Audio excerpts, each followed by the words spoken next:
Au commencement du Mésozoïque, il y a environ 252 millions d'années, la Terre n'était pas un endroit calme et apaisé. Bien au contraire, elle était en pleine effervescence, une planète en proie à des forces géologiques majeures qui allaient façonner non seulement son relief, mais aussi les climats et les écosystèmes qui allaient permettre l'émergence, l'expansion, puis la disparition des dinosaures. Le Mésozoïque, souvent surnommé l'ère des reptiles, s'étend sur près de 180 millions d'années, de la fin du Permien au début du Paléogène.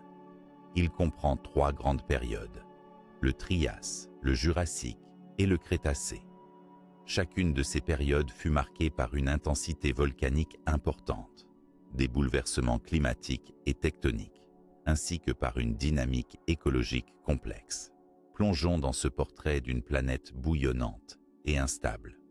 Au tout début du Mésozoïque, la Terre se présente avec un supercontinent unique, appelé la Pangée. Imaginez une immense masse terrestre qui regroupe presque toute la surface émergée, ce qui a des conséquences majeures sur le climat, le cycle de l'eau, la répartition des habitats et bien sûr les phénomènes volcaniques. Sous cette Pangée, le manteau terrestre est agité de mouvements vigoureux, provoquant des tensions qui conduisent à l'érosion de la croûte et à l'apparition de rifts, des fractures profondes, annonçant la fragmentation progressive du supercontinent. Ces mouvements vont engendrer non seulement la dérive des continents, mais aussi une série d'éruptions volcaniques massives et répétées, marquant le début d'une ère géologiquement instable. Le sol est traversé par des chaînes de volcans encore peu explorées à l'époque, émettant de vastes panaches de lave qui recouvrent des étendues impressionnantes en quelques milliers d'années. Ces volcans bougent au gré des plaques tectoniques, qui elles-mêmes s'agitent, basculent et s'écartent. Le paysage en surface est loin d'être la vaste étendue paisible que l'on pourrait imaginer. De gigantesques formations rocheuses, basaltiques, s'étendent à l'horizon, zone témoin d'une intense activité magmatique à laquelle toute la planète est soumise.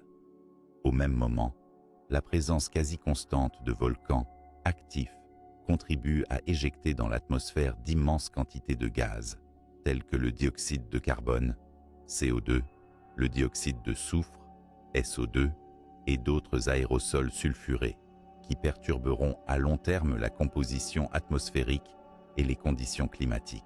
Ces gaz volcaniques ne restent pas anodins. Par leurs propriétés physiques et chimiques, ils modulent le climat de la planète.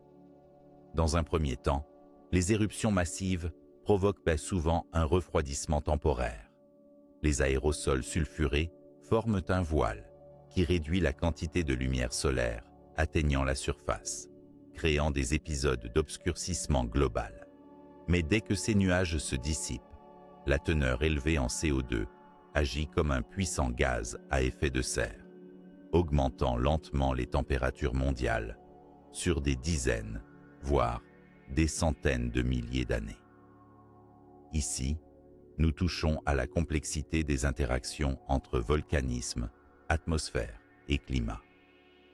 Ces effets contrastés vont se succéder en cycles, contribuant à des variations climatiques intenses, tour à tour froides et chaudes, humides ou arides. Dans cette dynamique, les océans eux-mêmes ne restent pas passifs. Sous la pression accrue due à l'explosion volcanique, la chimie des mers change profondément. L'acidification progressive de leurs eaux, liée au CO2 dissous, va affecter les organismes marins, en particulier les récifs coralliens et les grands écosystèmes benthiques.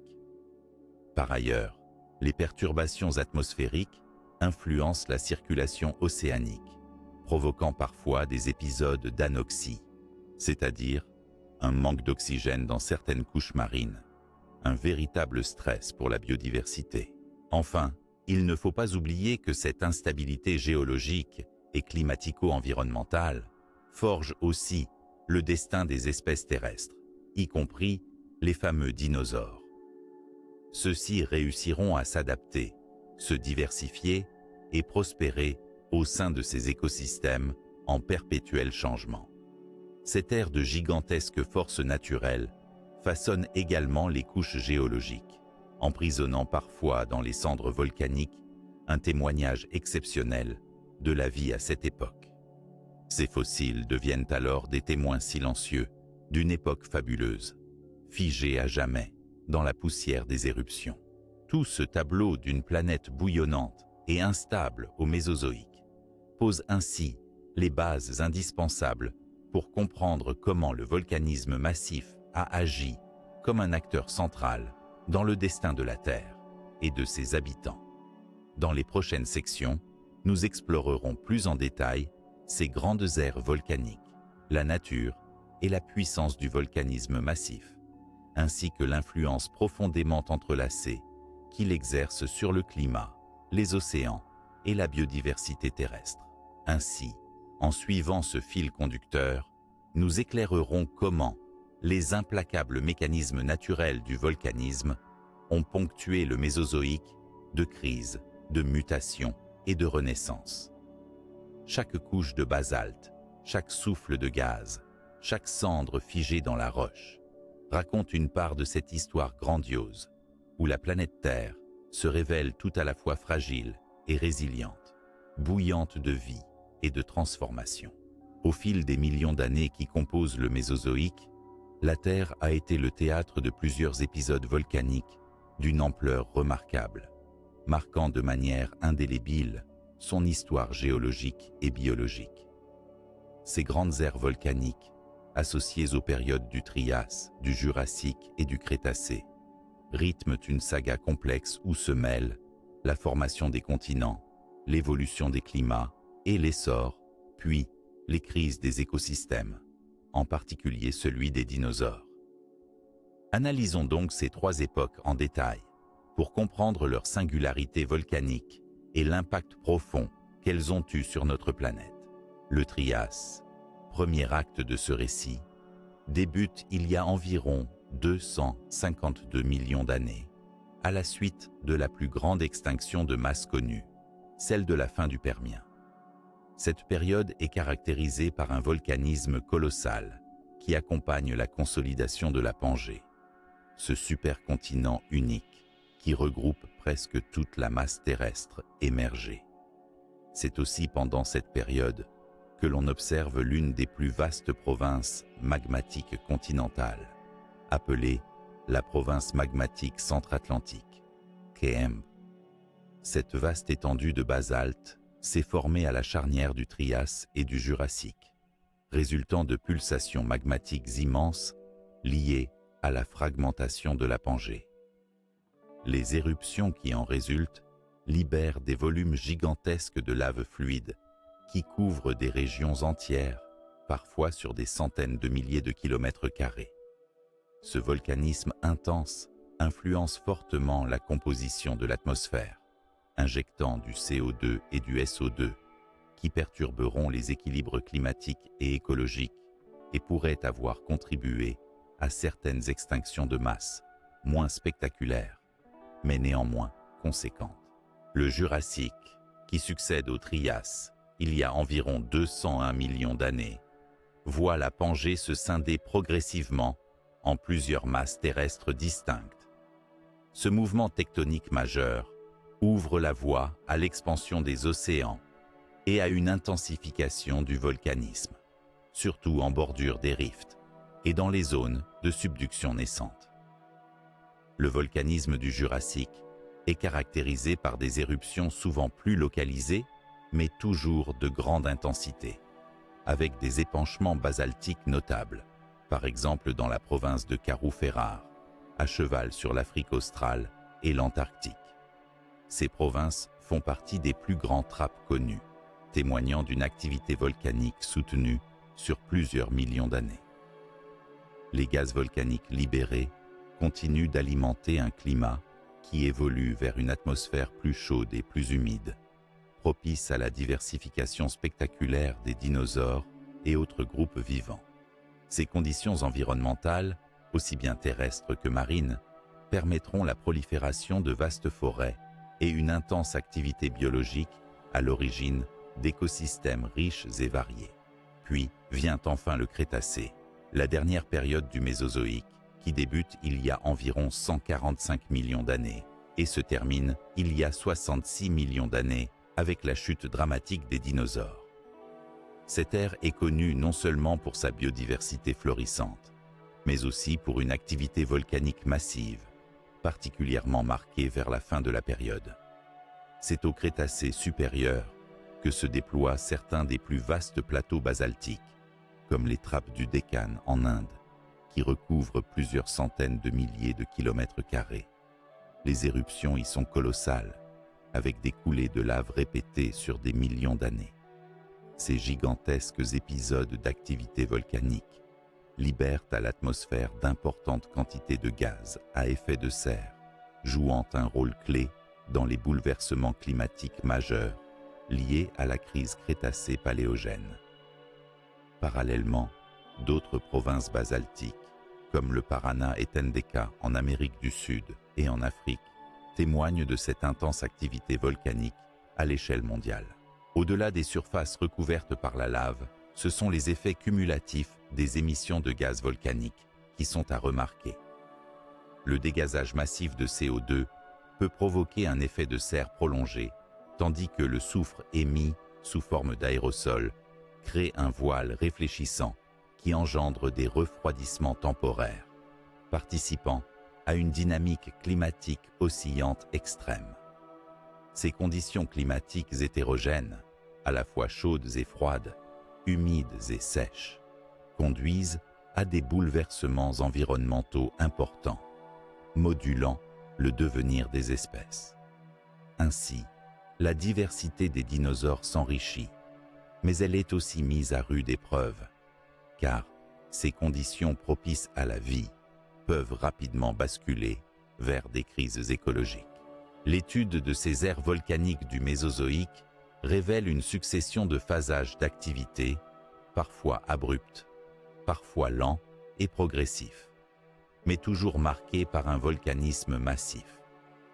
Ce volcanisme participe intimement à la dynamique de la Terre, au remodelage des continents, à la circulation océanique et atmosphérique, et donc à la modification profonde des milieux naturels.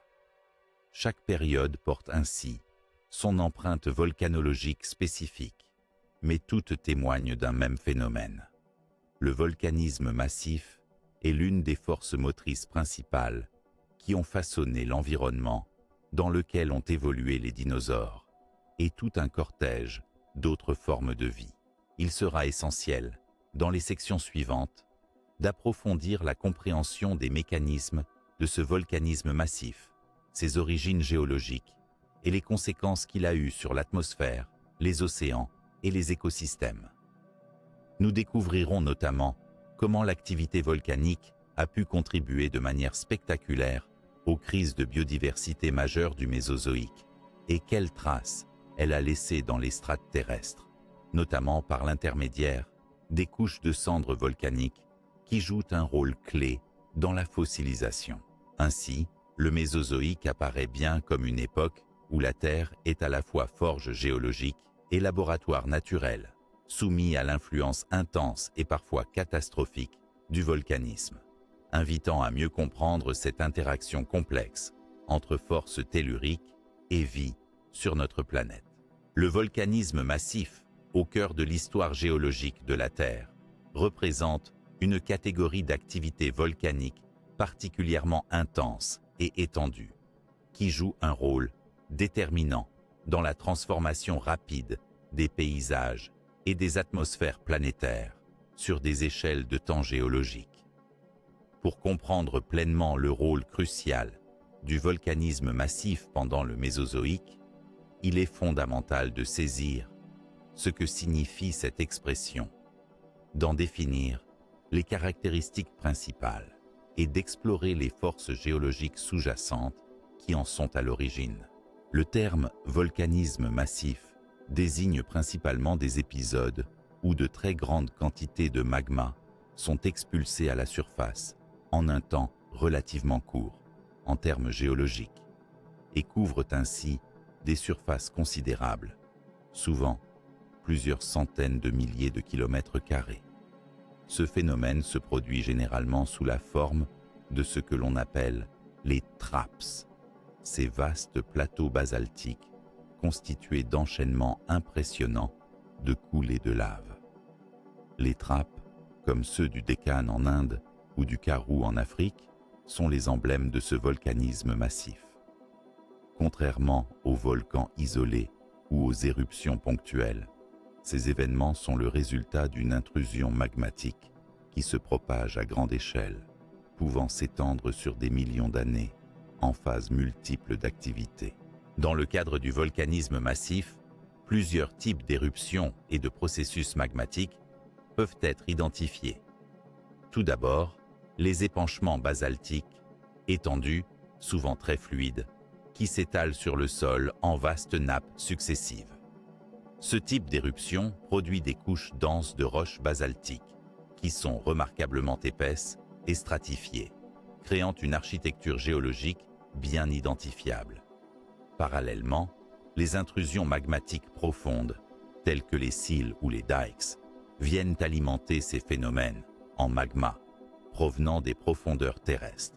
Autre facette importante du volcanisme massif, l'émission de gaz volcaniques abondants. Ces gaz, principalement le dioxyde de carbone, CO2, et le dioxyde de soufre, SO2, jouent un rôle fondamental dans la dynamique climatique mondiale. Le dégazage peut être continu ou intermittent, mais sa magnitude est souvent telle qu'elle bouleverse le cycle naturel du carbone et contribue à des variations climatiques majeures. Ainsi, la compréhension du volcanisme massif ne se limite pas à la seule activité éruptive, mais implique également la prise en compte des flux gazeux et de leur impact à l'échelle planétaire. Sur le plan géologique, ce volcanisme massif est la manifestation visible de forces colossales agissant dans le manteau terrestre. Ces forces sont principalement liées à deux mécanismes essentiels, les panaches mantéliques et les rifts continentaux. Les panaches mantéliques sont des colonnes ascendantes de magma très chaud qui jaillissent du manteau profond sous la croûte terrestre. Leur élévation crée une pression interne qui entraîne la fusion partielle des roches et la remontée du magma vers la surface, souvent sous forme d'une activité volcanique intense et localisée, mais pouvant s'étendre sur de vastes régions. Les rifts continentaux, quant à eux, sont des zones où la croûte terrestre s'amincit et se fracture sous l'effet de forces tectoniques d'extension. Cette déchirure facilite la remontée du magma, formant des volcans et provinces volcaniques parfois étendues. Ces rifts sont souvent associés à la fragmentation des supercontinents, comme ce fut le cas lors du Mésozoïque avec la dislocation progressive de la Pangée. Le volcanisme massif est donc intimement lié à la dynamique interne de la Terre, à ces mouvements tectoniques qui ouvrent des brèches à travers lesquelles la roche en fusion peut s'échapper. Ainsi, en combinant ces processus, le volcanisme massif peut atteindre une intensité phénoménale, capable de modifier de manière rapide et profonde les environnements régionaux et globaux. Ces éruptions colossales ont engendré des vastes nappes de basalte, mais surtout une intense libération de gaz, susceptible de modifier la composition de l'atmosphère, affecter les températures à l'échelle mondiale et impacter directement la biosphère. Il est intéressant de noter que le volcanisme massif n'est pas un phénomène isolé dans le temps, mais qu'il se produit par phases successives, souvent en relation avec les cycles tectoniques à grande échelle. Ces phases d'activité peuvent durer plusieurs millions d'années, ponctuées par des veines d'intense volcanisme séparées par des périodes plus calmes. Cette continuité dans le temps multiplie les effets sur la planète, amplifiant leurs impacts, en particulier sur les écosystèmes. En résumé, le volcanisme massif désigne donc une forme d'activité volcanique intense et étendue caractérisée par des coulées de lave gigantesques. Un dégazage significatif est lié à des forces géologiques puissantes, les panaches mantéliques et les rifts continentaux, qui façonnent les continents, perturbent le climat et conduisent parfois à de profonds bouleversements biologiques. Dans le cadre du Mésozoïque, ces phénomènes ont été particulièrement prégnants, contribuant à modeler la planète durant des millions d'années sous la pression de forces telluriques prodigieuses. À mesure que nous avancerons dans cette exploration, nous verrons comment ces principes se traduisent concrètement par la naissance et l'essor des grands plateaux basaltiques, ces trappes si emblématiques du Mésozoïque, et comment leur étude nous permet de décrypter les mécanismes complexes qui relient le volcanisme massif aux crises du vivant et aux changements environnementaux successifs. Les grands plateaux basaltiques, communément appelés traps, sont parmi les témoins géologiques les plus impressionnants et les plus énigmatiques de l'histoire volcanique de la Terre, notamment au Mésozoïque. Ces formations colossales représentent des épanchements massifs de lave basaltique qui ont recouvert des centaines de milliers de kilomètres carrés, parfois sur plusieurs kilomètres d'épaisseur. Comprendre leur origine et leur expansion, c'est plonger au cœur des processus géodynamiques et magmatiques qui ont façonné la planète sous une pression énorme, à une époque où la vie et les climats évoluaient sous le souffle puissant du volcanisme massif. Avant tout, il est essentiel de saisir que ces plateaux basaltiques ne sont pas issus d'éruptions volcaniques ordinaires, mais résultent d'événements exceptionnels, qualifiés de provinces magmatiques volumineuses, Large Igneous Provinces, ou LIPS en anglais. Ces provinces se distinguent par leur rapidité d'apparition et l'immense volume de magma expulsé en comparaison avec les activités volcaniques classiques. Leur origine remonte à des remontées majeures de magma provenant du manteau profond, et leur formation s'inscrit souvent dans un contexte tectonique de fragmentation continentale ou d'instabilité mantélique. L'une des hypothèses les plus robustes expliquant l'origine des trappes est celle du panache mantélique. Ce phénomène implique la présence d'un puissant courant ascendant de roches en fusion, issu des profondeurs du manteau terrestre, plusieurs centaines de kilomètres sous la surface. Ce panache, plus chaud et moins dense que les roches environnantes, remonte verticalement et s'étale à la base de la lithosphère, provoquant une décompression partielle et la fusion du manteau supérieur. Cette fusion produit d'énormes quantités de magma basaltique qui peuvent s'infiltrer dans la croûte terrestre et atteindre la surface en formant des coulées et des plateaux continus. Lorsque le panache mantélique interagit avec la lithosphère, plusieurs phénomènes peuvent se produire.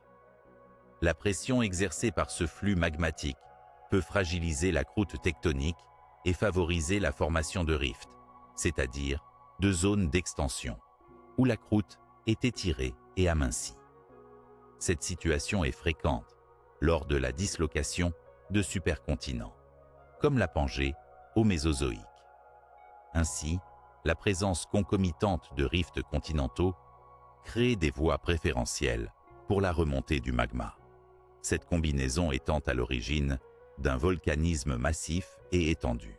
L'expansion des plateaux basaltiques se fait souvent par une série d'éruptions successives, plus ou moins rapprochées dans le temps, qui dépassent la simple émission d'un volcan isolé. La lave basaltique, remarquablement fluide du fait de sa composition chimique, s'écoule sur de grandes distances, pouvant recouvrir des paysages entiers avant de solidifier et de construire des stratifications multiples. Cette accumulation progressive construit un véritable édifice géologique, épais parfois de plusieurs milliers de mètres, s'étendant sur des surfaces continentales gigantesques. Parmi les exemples les plus emblématiques de ces grandes provinces magmatiques mésozoïques, on retrouve les trappes du Décan en Inde, qui se sont formées à la fin du Crétacé. Leur étude révèle que ces volcans massifs ont recouvert une superficie équivalente à plusieurs fois la France métropolitaine, avec un volume de lave estimé à près d'1 million de kilomètres cubes. Ces épanchements, survenus en plusieurs phases successives sur plusieurs centaines de milliers d'années, témoignent de l'intensité et de la durée remarquable de ce volcanisme. Un autre exemple majeur est la province magmatique centra-atlantique, CAMP, qui s'étend sur l'est de l'Amérique du Nord, le nord de l'Afrique et l'Europe occidentale. Datée du Trias supérieur, cette province correspond à l'un des plus vastes épisodes de volcanisme massif de l'histoire de la planète, directement lié à la séparation progressive de la Pangée en supercontinents plus petits. Ainsi, l'origine et l'expansion des grands plateaux basaltiques sont indissociables de la dynamique interne de la Terre. La remontée de panaches mantéliques profondément ancrés dans le manteau, la formation de rifts continentaux sous l'effet de forces tectoniques d'extension et la composition spécifique de la lave basaltique qui favorise son étalement sur de vastes territoires. Ces phénomènes conjugués créent les conditions propices à ces éruptions colossales, véritables signatures du volcanisme massif. Cette compréhension est essentielle pour appréhender le lien intime entre géodynamique interne et bouleversements environnementaux à la surface, car ces immenses coulées de lave ne se contentent pas de modifier les reliefs. Elles libèrent aussi d'importantes quantités de gaz volcaniques qui seront les acteurs majeurs de perturbations climatiques significatives. Cette relation directe entre la formation des trappes et leurs impacts atmosphériques et écologiques sera au cœur des prochains développements, où nous verrons comment ces phénomènes géologiques se traduisent en crise environnementale, en transformation des océans et en changements majeurs pour la biosphère terrestre et marine. En résumé, les grands plateaux basaltiques mésozoïques sont nés de processus profonds et puissants, combinant mouvements du manteau et fractures de la lithosphère continentale. Leur expansion, caractérisée par des coulées exceptionnelles de lave fluide et des émissions massives de gaz, a profondément modifié la Terre, donnant naissance aux paysages que nous étudions aujourd'hui et exerçant une influence majeure sur son climat et sa vie. Pour bien comprendre la formation des grands plateaux basaltiques, ou TRAPS, il est essentiel de se pencher sur les mécanismes géologiques fondamentaux qui en sont à l'origine. Les panaches mantéliques et les rifts continentaux.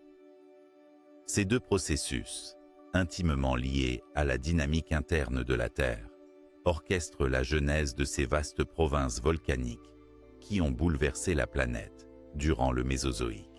Commençons par les panaches mantéliques, premiers acteurs majeurs de cette histoire. Un panache mantélique est une colonne ascendante de roches extrêmement chaudes et partiellement fondues qui remontent depuis les profondeurs du manteau terrestre, souvent depuis la limite entre le noyau et le manteau, plus de 2900 km sous la surface. Ces panaches, plus chauds et moins denses que les roches environnantes, s'élèvent verticalement en traversant le manteau, transportant avec eux un magma généré par la fusion partielle des matériaux mantéliques. Lorsque ce panache atteint la base de la lithosphère, il provoque un réchauffement localisé et une déconsolidation thermique de la couche rigide qui forme la croûte terrestre. Ce chauffage intense favorise la fusion partielle du manteau supérieur et de la partie inférieure de la lithosphère continentale, générant un important volume de magma basaltique. Ce magma pourra s'infiltrer rapidement vers la surface, entraînant des éruptions massives. L'impact d'un panache mantélique ne se limite pas à l'éruption volcanique. Il peut aussi induire un soulèvement régional de la croûte, provoquant une déformation tectonique et modifiant la topographie à grande échelle. Ce soulèvement est souvent le prélude à la formation de rifts, les deux mécanismes étant fréquemment couplés dans les épisodes de volcanisme massif. Les rifts continentaux, second mécanisme fondamental, correspondent à des zones où la lithosphère s'étire, se fissure et s'amincit en réponse à des forces tectoniques. Ces forces d'extension peuvent être induites par des mouvements de convection mantélique, incluant des panaches, ou par la réorganisation des plaques tectoniques. Le résultat est une zone d'affaiblissement structural, une véritable cicatrice dans la croûte terrestre, par laquelle le magma généré en profondeur peut remonter plus aisément vers la surface. La formation d'un rift passe par plusieurs phases. D'abord, un début d'étirement, créant des failles et des fractures, puis un amincissement progressif de la lithosphère, accompagné parfois d'un soulèvement thermique. Le rifting continue jusqu'à ce que l'amincissement devienne suffisamment important pour rompre complètement la lithosphère, menant parfois à la naissance d'un nouvel océan. Ce processus est directement lié à la fragmentation des supercontinents, comme ce fut le cas pour la Pangée, qui s'est disloquée au Mésozoïque. Durant ces épisodes de rifting, la libération de pression favorise la fusion partielle du manteau, produisant ainsi de grands volumes de magma. Ce magma basaltique fluide enrichit la croûte par des coulées de lave étendues et des intrusions plus profondes. Parfois, ces éruptions sont si massives et répétées qu'elles donnent naissance aux vastes plateaux basaltiques, caractérisés par leur épaisseur et leur étendue inégalée. Le lien entre panaches mantéliques et rifts continentaux est donc profondément synergique. Le panache apporte la chaleur et le magma nécessaires, tandis que le rift crée les failles et les voies d'accès vers la surface. Ensemble, ils forment une mécanique puissante pour le volcanisme massif, capable de recouvrir des continents entiers sous des nappes de basalte. Pour illustrer cela, prenons l'exemple de la province magmatique centra-atlantique, Camp, dont la formation débute à la fin du Trias. Cette province volcanique est liée à un panache mantélique qui a provoqué un soulèvement majeur de la croûte. Ce soulèvement a favorisé la fracturation et l'ouverture progressive d'un rift, prémisse de la séparation des continents aujourd'hui disséminés autour de l'océan Atlantique. Le magma basaltique, produit par la fusion du manteau, a alors envahi la surface en couches successives, formant un des plus grands ensembles volcaniques terrestres. À une autre époque, à la fin du Crétacé, le panache mantélique du Décan en Inde a provoqué un soulèvement important et associé des failles actives, facilitant l'explosion de très grandes coulées basaltiques qui ont donné naissance aux trappes du Décan. Ces éruptions massives ont eu des répercussions climatiques et biologiques majeures, en raison notamment du volume colossal de gaz émis. En résumé, les mécanismes de formation des grands plateaux basaltiques reposent sur la conjugaison de mouvements profonds et superficiels. Les panaches mantéliques, colonnes de magma chaude venues des entrailles profondes du manteau, et les rifts continentaux, fractures dans la lithosphère, facilitant la remontée du magma. Ensemble, ils constituent la base géodynamique du volcanisme massif, dont l'impact a transcendé les frontières régionales pour modifier durablement la surface terrestre, les ambiances climatiques et la vie elle-même. Dans les chapitres à venir, cette compréhension des forces tectoniques permettra d'aborder plus précisément la localisation géographique de ces phénomènes, leur période d'activité et leur corrélation avec les événements climatiques et biologiques majeurs du Mésozoïque. Explorer les grands plateaux basaltiques du Mésozoïque, c'est observer les cicatrices laissées par des flux de lave colossaux qui ont recouvert d'immenses régions à plusieurs endroits du globe. Pour mieux comprendre ces phénomènes, il est utile d'examiner une carte mentale des principales provinces volcaniques mésozoïques, notamment les trappes du Décan en Inde, le Parana et Tendeka en Amérique du Sud et en Afrique, la province magmatique centra-atlantique, Camp, à cheval sur plusieurs continents, ainsi que le Karoo-Ferrar en Afrique australe et en Antarctique. Chacun de ces ensembles raconte une histoire unique, mais tous participent à une dynamique volcanique mondiale majeure. Commençons par les trappes du Deccan, situées dans le sous-continent indien. Ces vastes plateaux basaltiques se sont formés à la toute fin du Crétacé, il y a environ 66 millions d'années, coïncidant avec la fameuse extinction Crétacé-Paléogène. Les épanchements volcaniques successifs ont recouvert une superficie de plus de 500 000 km², avec une épaisseur cumulative pouvant atteindre 2000 mètres. La nature fluide du magma basaltique a permis à la lave de s'étendre sur d'immenses zones, formant un paysage d'immenses coulées superposées, parfois visibles aujourd'hui sur plusieurs centaines de kilomètres. Cette activité volcanique intense a libéré dans l'atmosphère d'importantes quantités de gaz, dont le dioxyde de carbone et le dioxyde de soufre, jouant un rôle central dans les bouleversements climatiques de la fin du Mésozoïque. Le plateau basaltique, Paraná et Tendeka, s'étend entre l'Amérique du Sud, principalement au Brésil, et l'Afrique australe, au Namibie et en Angola. Ces deux régions aujourd'hui séparées faisaient autrefois partie d'un même ensemble continental lors de la fragmentation de la Gondwana. Ce plateau, également âgé de la fin du Crétacé, illustre le phénomène connu sous le nom de province magmatique large, lié à la séparation des continents. Sa superficie avoisine les 1,5 million de kilomètres carrés, avec des couches de lave atteignant souvent plusieurs centaines de mètres d'épaisseur. La symétrie de cette province, dédoublée de part et d'autre de l'océan Atlantique Sud, est un témoin exceptionnel de la tectonique des plaques en action. La province magmatique centre-atlantique ou CAMP constitue une autre province majeure qui remonte au Trias supérieur, il y a environ 201 millions d'années. Cette immense province basaltique s'étend sur le nord-est de l'Amérique du Nord, l'ouest de l'Afrique, le sud-ouest de l'Europe et le nord-est de l'Amérique du Sud, témoignant d'une activité volcanique massive, concomitante à la dislocation de la Pangée.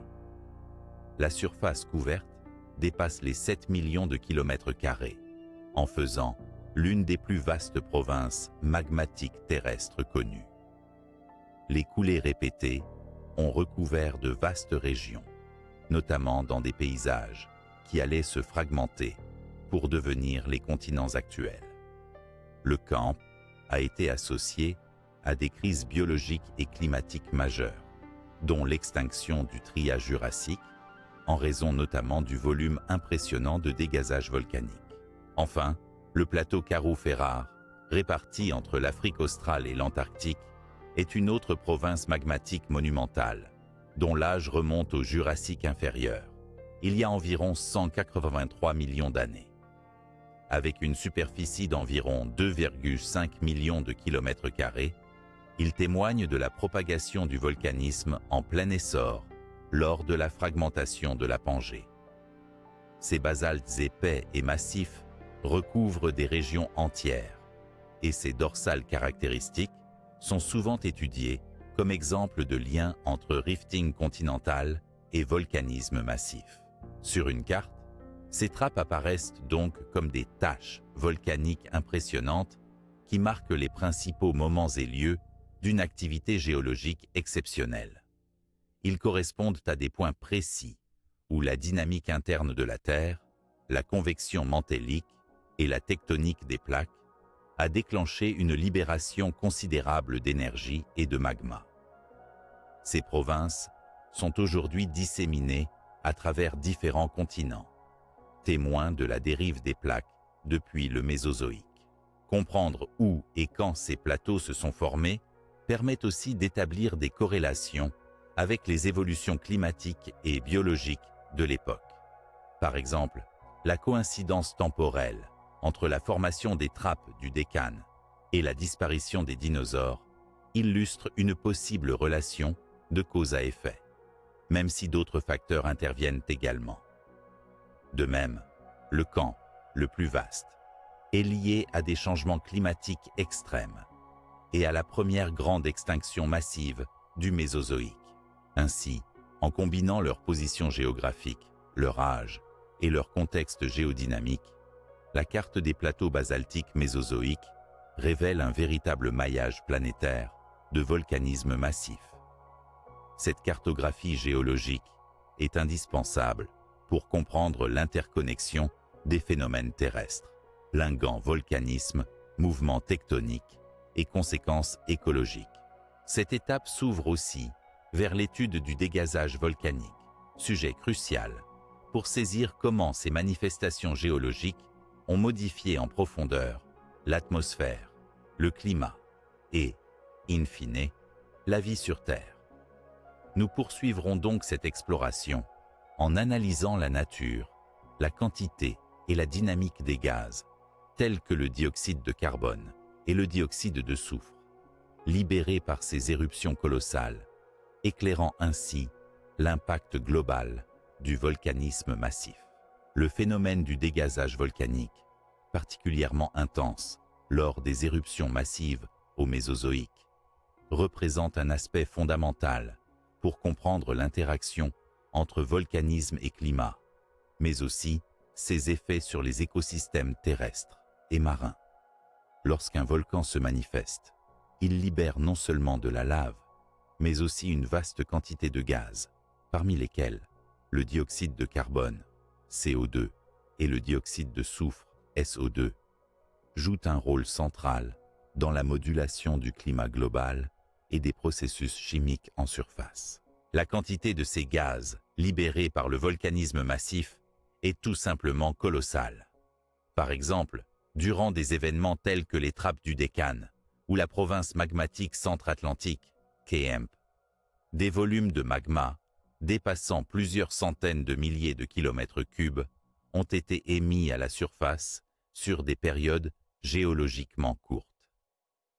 Ces volumes gigantesques s'accompagnent d'un dégazage proportionnel, estimé à plusieurs milliers de gigatonnes de CO2 relâchées dans l'atmosphère sur quelques millions d'années. Le SO2, bien que libéré en quantité moindre que le CO2, revêt une importance majeure en raison de ses effets chimiques et physiques dans l'atmosphère.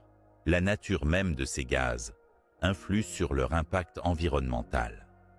Le CO2 est un gaz à effet de serre puissant qui, lorsqu'il s'accumule dans l'atmosphère, augmente la température globale de la planète en emprisonnant la chaleur solaire. En revanche, le SO2 réagit rapidement dans l'atmosphère pour former des aérosols sulfurés, composés de minuscules gouttelettes qui diffusent et réfléchissent la lumière solaire, provoquant un obscurcissement temporaire du ciel et un refroidissement climatique à court terme. Cette dualité dans l'effet des gaz volcaniques introduit une complexité dans la compréhension des variations climatiques liées au volcanisme massif. La dynamique du dégazage est également essentielle. Ces émissions ne sont pas uniformes ni continues, mais souvent caractérisées par des pulsations violentes, alternant des phases d'intense éruption avec des périodes de relative accalmie. Cette variabilité modulera les impacts climatiques en fonction de la quantité de gaz injecté et de la durée des épisodes éruptifs. À l'échelle des trappes, certains événements ont duré plusieurs centaines de milliers d'années, avec une succession de coulées et d'éruptions répétées. Maintenant, une atmosphère riche en gaz volcaniques sur de longues périodes. Par ailleurs, la chimie et la composition du magma influencent considérablement la quantité de gaz libéré. Un magma plus basique, comme celui des basaltes majoritaires dans les trappes, génère généralement un dégazage riche en CO2 et SO2, tandis que les magmas plus acides peuvent comporter d'autres gaz, mais en volume souvent inférieur. Cette composition spécifique est un paramètre clé pour évaluer l'impact climatique et biologique des provinces magmatiques. Des études pétrologiques et géochimiques sur les altérations minérales dans les strates basaltiques, ainsi que sur les bulles de gaz piégées dans le verre volcanique fossilisé, permettent aux scientifiques de quantifier ces émissions et de reconstituer la dynamique du dégazage. Ces recherches révèlent des pics d'émissions très intenses, pouvant largement excéder celles observées lors des grandes éruptions historiques récentes, prises individuellement, et ce, sur des durées prolongées. Enfin, il est important de souligner que le CO2 et le SO2 ne sont pas les seuls gaz émis, mais ils sont parmi les plus influents sur le climat. D'autres composés, comme le monoxyde de carbone, le fluor, le chlore et le méthane, bien qu'émis en quantité plus faible, peuvent contribuer localement à la toxicité atmosphérique et aux changements chimiques. Leur rôle s'ajoute donc à celui des deux gaz principaux dans la complexité globale des effets induits par le volcanisme massif. Ainsi, le dégazage du volcanisme mésozoïque s'apparente à un souffle puissant et continuel, capable d'altérer la composition atmosphérique à l'échelle globale. C'est cette dynamique gazeuse, par sa quantité, sa nature et son évolution dans le temps, qui va véritablement inscrire le volcanisme massif dans le registre des forces faiseuses et défaiseuses du climat et de la vie. La suite de notre exploration se penchera donc sur les impacts directs de ces gaz sur l'atmosphère, les cycles climatiques et les perturbations environnementales qui en découlent, modélisant les scénarios de refroidissements épisodiques et de réchauffement prolongé, véritable signature du volcanisme sur le Mésozoïque. Les éruptions volcaniques massives des grands plateaux basaltiques du Mésozoïque n'ont pas seulement modifié la surface de la Terre, elles ont aussi engendré des changements profonds dans l'atmosphère, affectant durablement le climat et, par ricochet, la biodiversité. Pour saisir les impacts directs de ce volcanisme, il est crucial d'examiner les effets conjugués du dégazage de certains gaz clés, notamment le dioxyde de carbone, CO2, et le dioxyde de soufre, SO2, et la formation d'aérosols qui perturbent la circulation de la lumière solaire. Ces facteurs concourent à altérer l'équilibre énergétique planétaire à diverses échelles temporelles. Le dioxyde de carbone, gaz à effet de serre majeur, joue un rôle central dans le réchauffement climatique. Lors des phases d'éruption répétées et massives, comme c'est le cas avec les trappes du Deccan ou la province magmatique centre-atlantique, KEMP, de grandes quantités de CO2 sont libérées en quelques milliers à quelques centaines de milliers d'années. Ce flux massif accroît la concentration atmosphérique en CO2, renforçant l'effet de serre qui piège la chaleur solaire dans l'atmosphère. À moyen et long terme, cet accroissement entraîne une élévation globale des températures, modifiant les cycles hydrologiques et la dynamique climatique. Cependant, le dioxyde de soufre joue un rôle tout à fait différent et sa relation avec le climat est plus complexe. En pénétrant la stratosphère, le SO2 se transforme en aérosols sulfurés, des particules fines suspendues qui diffusent la lumière solaire entrante. Ces aérosols créent un voile réfléchissant qui réduit la quantité de lumière atteignant la surface terrestre, engendrant ainsi un phénomène d'obscurcissement global. Ce refroidissement climatique temporaire, parfois durable quelques années voire décennies, peut provoquer des perturbations importantes dans la photosynthèse, la croissance végétale et plus largement dans les écosystèmes terrestres et marins. Ainsi, l'atmosphère de la Terre est soumise à un double effet contradictoire. D'un côté, le CO2 induit un réchauffement progressif et prolongé. De l'autre, les aérosols de SO2 provoquent des refroidissements passagers. Ce phénomène crée des oscillations climatiques, alternant phases froides ponctuelles et périodes chaudes prolongées, ce qui complexifie l'évolution des environnements naturels. Outre ces mécanismes, les aérosols peuvent aussi favoriser la formation de pluies acides, modifiant la chimie des sols et des océans, ce qui a des conséquences écologiques supplémentaires. Dans les océans, l'acidification liée à la dissolution du CO2, dissous dans l'eau, affecte particulièrement les organismes à coquilles calcaires, comme les coraux, les mollusques et certaines espèces planctoniques, à la base des chaînes alimentaires marines. De nombreuses études paléoclimatiques reposant sur l'analyse isotopique dans les couches sédimentaires, ainsi que sur les modèles climatiques actuels, confirment que ces effets atmosphériques liés au volcanisme massif correspondent à des périodes de perturbations intenses pour l'environnement global. Par exemple, lors de l'éruption des trappes du Dekkan, les records géochimiques montrent des variations rapides de la température et de la composition chimique de l'atmosphère, soulignant l'interaction complexe entre gaz volcanique et climat. Cela explique en partie les profonds bouleversements écologiques observés à différentes échelles au Mésozoïque, où les crises biologiques s'imbriquent avec les épisodes volcaniques majeurs. L'obscurcissement global freine la photosynthèse, réduisant la production primaire et perturbant les chaînes alimentaires, tandis que les réchauffements durables modifient les habitats et favorisent certains groupes au détriment d'autres. En somme, ces impacts directs du volcanisme massif sur l'atmosphère, à travers l'effet de serre du CO2 et l'obscurcissement par les aérosols de SO2, constituent une dynamique climatique oscillante aux conséquences écologiques majeures. Ils sont un élément clé pour comprendre comment la Terre, au Mésozoïque, a pu traverser des périodes de stress environnemental intense, marquées par des alternances de refroidissement éphémère et de réchauffement prolongé. Dans la suite de notre exploration, nous approfondirons comment ces phénomènes climatiques se traduisent sur le long terme au sein des océans, notamment via l'acidification, l'anoxie et les crises des récifs coralliens, avant d'aborder leurs conséquences sur les écosystèmes terrestres et les grandes extinctions de masse.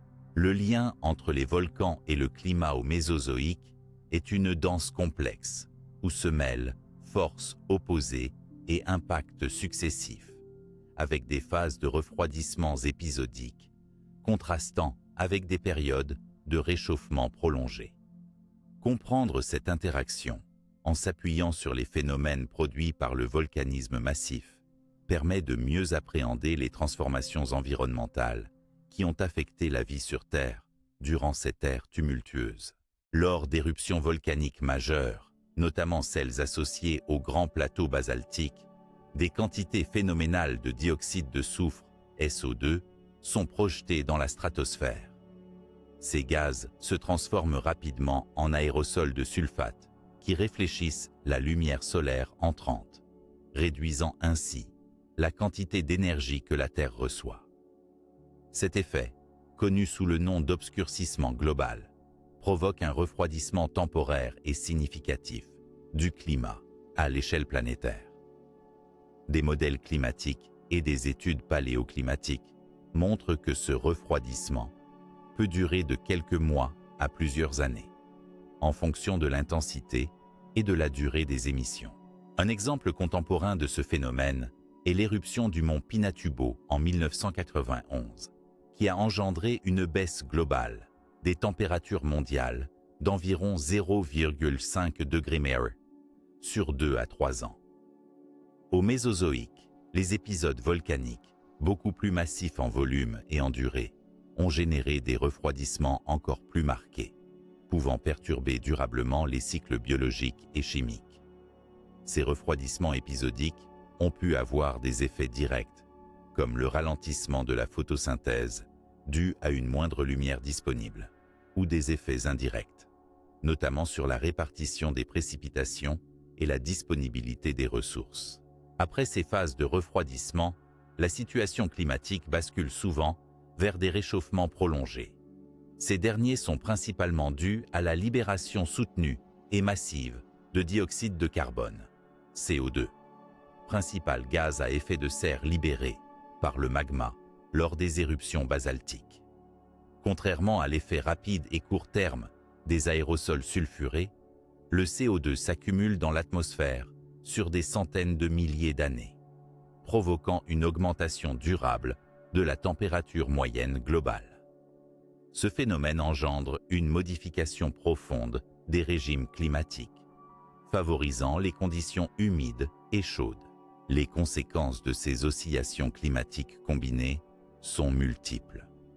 Les phases de refroidissement épisodiques peuvent induire des stress environnementaux, poussant certaines espèces à la migration ou même à l'extinction dans des écosystèmes fragiles, tandis que les réchauffements prolongés créent des milieux propices à l'expansion de nouvelles formes de vie, parfois avec des radiations évolutives impressionnantes, notamment chez les dinosaures et les plantes à fleurs au Crétacé.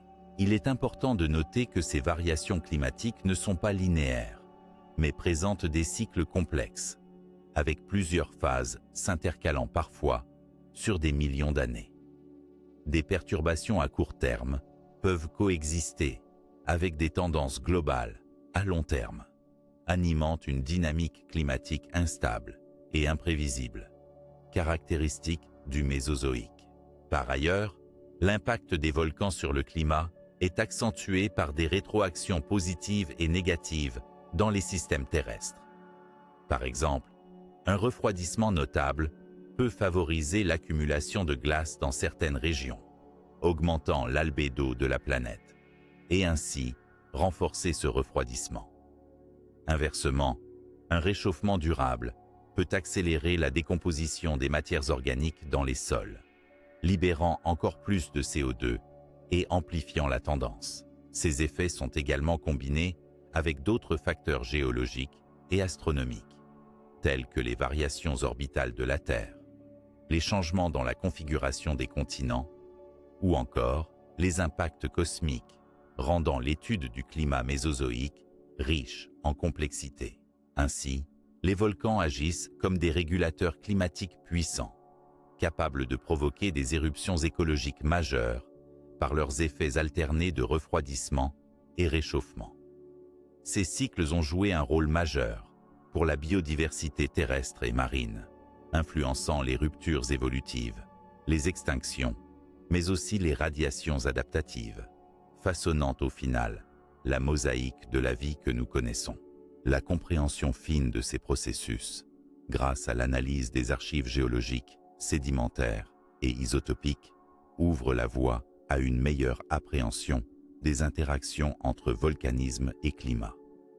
Nous pourrons, dans les sections suivantes, approfondir les conséquences océaniques de ces évolutions, notamment l'acidification et l'anoxie, ainsi que leurs répercussions sur les récifs coralliens et les écosystèmes marins. Plonger dans les conséquences océaniques du volcanisme massif durant le Mésozoïque, c'est explorer un univers d'interactions chimiques et biologiques complexes, où le souffle des volcans a laissé une empreinte profonde sur nos océans. Ces immenses corps d'eau, couvrant la majeure partie de la planète, ont été soumis à d'intenses pressions chimiques et environnementales, provoquées par les éruptions volcaniques massives, modifiant la composition de l'eau, la disponibilité en oxygène et la survie même des écosystèmes marins emblématiques, notamment les récifs coralliens. L'un des phénomènes clés réside dans l'acidification des océans. Le gaz carbonique dégagé en grande quantité lors des éruptions de Trapp se dissout en partie dans l'eau de mer, formant de l'acide carbonique. Cette augmentation de l'acidité des eaux affecte directement la chimie du carbonate, essentielle pour les organismes marins qui produisent des structures calcaires, coraux, mollusques, foraminifères et certains planctons. Ces organismes, base vitale des chaînes alimentaires marines, voient alors leur capacité à construire des coquilles ou des squelettes diminuer. Ce processus fragilise l'ensemble des récifs coralliens, qui sont des écosystèmes particulièrement sensibles et complexes, abritant une biodiversité foisonnante. Cette acidification, combinée à d'autres facteurs issus du volcanisme massif, peut déclencher des crises biologiques majeures dans les océans. Par exemple, la perturbation du pH impacte la reproduction, la croissance et la survie des espèces. De plus, le refroidissement ou le réchauffement climatique induit par les émissions gazeuses modifie la stratification des eaux, affectant la circulation océanique et les échanges de nutriments. Par ailleurs, l'anoxie, c'est-à-dire le manque d'oxygène, dans les couches profondes marines est un autre effet dramatique lié au volcanisme. Les apports de nutriments dus à l'érosion accrue des terres et au volcanisme peuvent provoquer des proliférations algales massives. Lorsque ces algues meurent, leur décomposition consomme l'oxygène dissous, entraînant des zones mortes où la vie marine devient impossible. Ces épisodes d'anoxie se traduisent par des crises sévères pour la faune marine, avec des extinctions locales ou globales, touchant notamment les groupes sensibles comme les espèces benthiques. Les enregistrements géochimiques dans les sédiments marins illustrent bien ces événements. Des strates riches en matière organique non décomposée, associées à des anomalies isotopiques, témoignent d'épisodes d'acidification et d'anoxie associés aux grandes provinces magmatiques. Les récifs, véritables jardins sous-marins, sont particulièrement affectés. Leur effondrement lors de ces crises océaniques signifie la perte d'habitats essentiels pour de nombreuses espèces, perturbant l'ensemble des réseaux trophiques marins. Les crises de biodiversité dans le registre fossile témoignent d'un effondrement récurrent de ces écosystèmes au cours du Mésozoïque, lié intimement aux flux volcaniques massifs. Au-delà des impacts individuels, ces phénomènes combinés créent un contexte écologique instable qui modifie profondément la biodiversité marine, favorisant l'apparition de nouvelles formes de vie adaptées aux nouvelles conditions, mais condamnant d'autres groupes déjà établis. Ainsi, le volcanisme massif, par ses émissions de CO2 menant à l'acidification, les perturbations climatiques engendrant une stratification océanique fragilisée et les apports excessifs de nutriments causant l'anoxie, est un moteur puissant des crises océaniques du Mésozoïque. Comprendre ces processus aide à dévoiler le rôle majeur que les volcans ont joué dans la modulation des environnements marins, jetant les bases de transformations écologiques profondes et durables.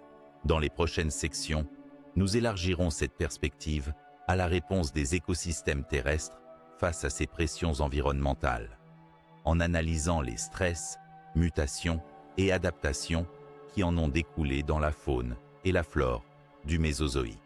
La Terre du Mésozoïque, bien que profondément marquée par l'activité volcanique intense, a vu ses écosystèmes terrestres s'adapter, muter et souvent se transformer en réponse aux stress environnementaux engendrés par ce volcanisme massif. Les émissions colossales de gaz, les dépôts de cendres, les modifications climatiques et les perturbations de l'habitat ont constitué autant de défis, mais aussi d'opportunités évolutives, façonnant la biodiversité qui allait prospérer ou disparaître au fil des millions d'années. L'un des premiers effets directs du volcanisme massif sur les écosystèmes terrestres est le stress environnemental provoqué par les brusques changements climatiques. Les épisodes d'obscurcissement du ciel, dus aux aérosols sulfurés, ont engendré des refroidissements épisodiques, parfois drastiques, réduisant la lumière solaire et altérant la photosynthèse sur de larges territoires. Par conséquent, les plantes, piliers fondamentaux des chaînes alimentaires, ont été contraintes à des cycles de reproduction et de croissance modifiés, ainsi qu'à une sélection accrue. Ces changements ont pu créer des goulots d'étranglement écologiques, où seules les espèces capables de se développer avec moins de lumière ou dans des conditions plus froides ont survécu. À plus long terme, l'accumulation de dioxyde de carbone dans l'atmosphère a modifié les climats en favorisant des périodes chaudes et humides, souvent accompagnées d'une augmentation du taux de CO2 dans le sol et l'air, affectant la composition des forêts et des prairies. Cela a produit des pressions évolutives nouvelles, encourageant la diversification et l'expansion de certaines familles végétales et animales mieux adaptées à ces conditions. Cette dynamique contribuait à façonner les paysages verts du Mésozoïque, où conifères, cicadales et premières plantes à fleurs évoluaient en parallèle avec les dinosaures. Au-delà du climat, les dépôts de cendres volcaniques ont également joué un rôle double. D'un côté, la chute de cendres étouffait rapidement la végétation locale, détruisant temporairement les habitats. De l'autre, ces cendres riches en minéraux favorisaient la fertilisation des sols une fois retombés, permettant une récupération et une renaissance écologique souvent rapide. Ce cycle destruction-reconquête a poussé les espèces à développer des stratégies de résilience. Germination rapide, croissance accélérée, adaptation des cycles de vie. Ces adaptations sont visibles dans le registre fossile à travers des changements morphologiques et des successions rapides d'espèces. Les animaux terrestres, notamment les dinosaures, ont subi les effets combinés de ces stress qui pouvaient réduire la disponibilité en nourriture et modifier la qualité des habitats. Certains groupes ont montré une grande plasticité adaptative, telle que l'apparition de nouvelles niches écologiques, la modification des comportements alimentaires ou le développement de caractéristiques physiques pour mieux survivre dans des environnements changeants. Par exemple, certains herbivores ont développé des mâchoires plus puissantes pour traiter une végétation plus coriace, tandis que chez les carnivores, des adaptations sensorielles ont pu aider dans la recherche de proies plus dispersées. Par ailleurs, les conditions volcaniques particulières, notamment les sols riches en minéraux issus de la décomposition des basaltes, ont pu favoriser la spéciation locale et la diversification. Les populations isolées par la cruelle géographie volcanique ont évolué rapidement en espèces distinctes, contribuant à la richesse biologique du Mésozoïque. Néanmoins, tout contact avec le volcanisme massif n'était pas sans conséquences dramatiques. La fréquence et l'intensité des épisodes volcaniques ont parfois provoqué des extinctions localisées, voire globales, éliminant les espèces incapables de s'adapter aux perturbations rapides. Ces crises ont par ailleurs favorisé les opportunités évolutives chez les survivants, posant les bases de radiations évolutives qui allaient redéfinir les assemblages biologiques pour des dizaines de millions d'années. Enfin, il faut noter que la réponse des écosystèmes au volcanisme n'est pas uniquement biologique, mais aussi géomorphologique. L'activité volcanique modifie le relief, crée de nouvelles terres et influence la répartition des bassins fluviaux, des lacs et des plaines. Ces transformations physiques du paysage constituent de nouveaux environnements colonisables, générateurs d'un foisonnement d'habitats et d'opportunités d'adaptation pour la vie terrestre. Ainsi, face au volcanisme massif du Mésozoïque, les écosystèmes terrestres ont expérimenté un équilibre délicat entre stress et adaptation. Les mutations biologiques, les innovations évolutives et les changements environnementaux associés témoignent d'une terre dynamique où la vie, malgré les crises, a su s'adapter et perdurer, jetant les bases d'une biodiversité que nous continuons à explorer aujourd'hui. Dans les prochaines sections, nous aborderons comment ces interactions complexes entre volcanisme et vie ont conduit aux grandes extinctions de masse, en examinant plus précisément leur corrélation avec ces épisodes volcaniques majeurs. Au cours du Mésozoïque, la vie sur Terre a été ponctuée par plusieurs extinctions de masse majeure, événements où une proportion significative des espèces disparaît en un temps géologiquement très court. Ces crises biologiques ont profondément marqué l'évolution de la biosphère et sont étroitement corrélées avec les épisodes de volcanisme massif. Pour comprendre cette corrélation, il est essentiel d'explorer les impacts environnementaux des éruptions volcaniques majeures, ainsi que les mécanismes par lesquels ces événements ont pu provoquer ou contribuer aux extinctions. Les extinctions de masse du Mésozoïque, notamment à la limite Trias-Jurassique et à la limite Crétacé-Paléogène, coïncident chronologiquement avec la formation de vastes provinces magmatiques, telles que la province magmatique centre-atlantique, Camp, pour la première, et les trappes du Deccan pour la seconde. Ces provinces volcaniques correspondent à des épisodes où des volumes gigantesques de lave basaltique ont été émis, accompagnés d'importants flux gazeux, engendrant des bouleversements climatiques, atmosphériques et océaniques majeurs. La libération massive de dioxyde de carbone, CO2, lors de ces crises, a eu pour effet d'intensifier l'effet de serre, provoquant un réchauffement global prolongé. Ce réchauffement, associé à une perturbation des cycles biogéochimiques, a modifié profondément les habitats terrestres et marins, créant des conditions stressantes pour de nombreuses espèces. Par ailleurs, les émissions de dioxyde de soufre, SO2, ont occasionné des épisodes d'obscurcissement global, avec un refroidissement climatique temporaire mais brutal, altérant par exemple la photosynthèse et les cycles végétaux à la base des réseaux trophiques. Dans les océans, le volcanisme massif a provoqué une acidification due à l'augmentation du CO2 dissous, handicapant la calcification chez les organismes marins.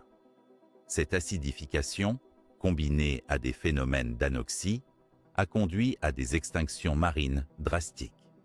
Les récifs coralliens, hautement sensibles aux modifications du milieu, ont souvent disparu lors de ces crises, entraînant un effondrement des communautés associées. La vitesse et l'intensité de ces perturbations sont des facteurs déterminants. Si les transformations environnementales sont brutales et soutenues, les espèces ont moins de chances de s'adapter ou de migrer, menant à des extinctions plus sévères. Les épisodes volcaniques, par leur répétition et leur ampleur, créent de multiples stress cumulés, parfois espacés de quelques centaines de milliers d'années seulement, ce qui complique la reconstruction écologique et la résilience des systèmes vivants. L'étude stratigraphique a permis de mettre en évidence de fortes concentrations en éléments spécifiques dans les couches volcanoclastiques liées aux trappes, comme le mercure, considéré comme un traceur du volcanisme massif, coïncidant avec les événements d'extinction. Ces anomalies chimiques, associées aux indices de changement climatique, renforcent la relation causale entre volcanisme intense et crise biologique. Cependant, il est important de souligner que le volcanisme massif ne représente pas nécessairement la cause unique des extinctions. D'autres facteurs, notamment des impacts d'astéroïdes, des modifications du niveau marin ou des rotations dans la configuration des continents, participent souvent en synergie. Cette convergence de causes peut expliquer la complexité des crises et la variété des impacts enregistrés. En conclusion, les extinctions de masse du Mésozoïque sont étroitement liées aux épisodes volcaniques majeurs. Le volcanisme massif agit comme un moteur des perturbations environnementales, climatiques, chimiques et écologiques, qui provoquent des pertes biologiques significatives. Leur étude approfondie, notamment à travers l'analyse des provinces magmatiques, des signatures géochimiques et des archives fossiles, continue d'éclairer les dynamiques d'extinction et de relance de la vie sur notre planète. Les sections suivantes s'intéresseront à des cas précis, où ces liens entre volcanisme et extinction sont illustrés par des exemples emblématiques, avant d'aborder les autres acteurs potentiels de ces bouleversements, et les mécanismes de fossilisation uniques liés aux cendres volcaniques. L'extinction du Trias jurassique, survenue il y a environ 201 millions d'années, marque l'une des grandes crises biologiques du Mésozoïque, ouvrant la voie à une nouvelle ère d'évolution où les dinosaures allèrent prendre une place prépondérante. Au cœur des discussions scientifiques sur cette extinction, la province magmatique centre-atlantique, Camp, apparaît comme un acteur majeur, voire central. Cette vaste province magmatique, l'une des plus grandes jamais enregistrées, a produit un volcanisme massif qui a profondément bouleversé les conditions environnementales terrestres et marines, provoquant des transformations climatiques et écologiques majeures. La Campe s'étendait à l'origine sur une surface estimée à plus de 7 millions de kilomètres carrés, traversant ce qui est aujourd'hui l'Amérique du Nord, l'Amérique du Sud, l'Afrique et l'Europe occidentale. Elle s'est formée lors de la fragmentation progressive de la Pangée, en lien direct avec les mécanismes de rifting et les remontées mantéliques que nous avons précédemment évoquées. La production immense de basalte a généré d'innombrables coulées de lave s'étendant sur plusieurs milliers de kilomètres, accompagnées d'émissions massives de gaz volcaniques, dont le dioxyde de carbone et le dioxyde de soufre. Chronologiquement, les éruptions Campe précèdent immédiatement la limite Trias-Jurassique, avec plusieurs phases éruptives s'étalant sur quelques centaines de milliers d'années.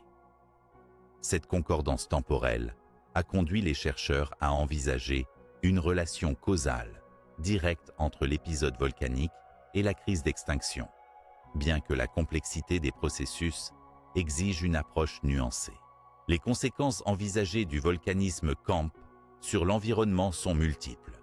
Le dégazage colossal a probablement entraîné une augmentation rapide et soutenue du CO2 atmosphérique, provoquant un réchauffement global prolongé, avec des effets délétères sur les écosystèmes. Modification des régimes de précipitation, déstabilisation des habitats terrestres et marins, stress physiologique pour de nombreuses espèces. Parallèlement, les injections massives de SO2 et la formation d'aérosols ont induit des phases d'obscurcissement global, alternant avec ce réchauffement. Ces fluctuations extrêmes ont sans doute accentué les pressions environnementales. Dans les océans, les signes d'anoxie et d'acidification, présents dans les archives sédimentaires contemporaines, témoignent d'une altération sévère des conditions de vie marine. Ces changements ont contribué à la disparition de nombreuses espèces marines, notamment certains ammonites, brachiopodes et grands coraux, influençant durablement les écosystèmes. Sur le plan terrestre, les fossiles témoignent d'un déclin marqué de la diversité, affectant à la fois la faune et la flore.